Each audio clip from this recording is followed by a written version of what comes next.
भगवान बुद्ध का शिष्य रास्ते पर पड़े एक भिखारी को हिला रहा था। वह भिखारी बेहोश था।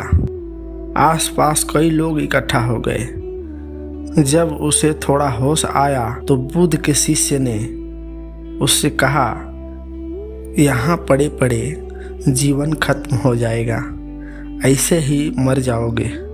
अंत समय में कम से कम कुछ अच्छी बातें सुन लो, उपदेश प्राप्त कर लो। चलो मेरे साथ, मैं तुम्हें भगवान बुद्ध के पास ले चलता हूँ। जब तुम उन्हें सुनोगे तो तुम्हारा दर्द दूर हो जाएगा। वह भिखारी इतना लाचार था कि करवट भी नहीं ले पा रहा था।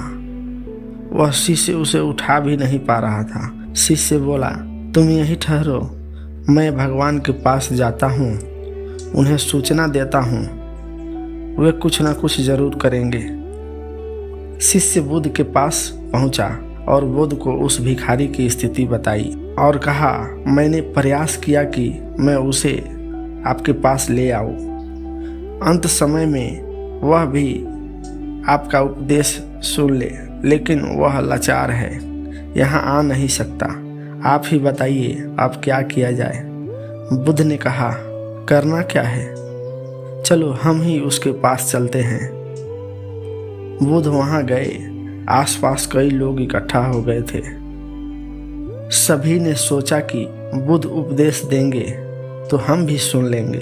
बुद्ध ने कहा, ठहरो, सबसे पहले कुछ भोजन की व्यवस्था करो और इसे खाने के लिए दो। भोजन की व्यवस्था की गई और जैसे ही खाना उस भिखारी के पेट में गया, वह गहरी नींद में सो गया। सभी ने कहा कि ये तो सो गया।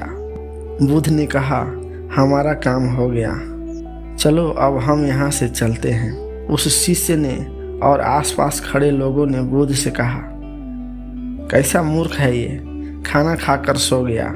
आप यहाँ थे, इसने उपदेश भी नहीं लिया।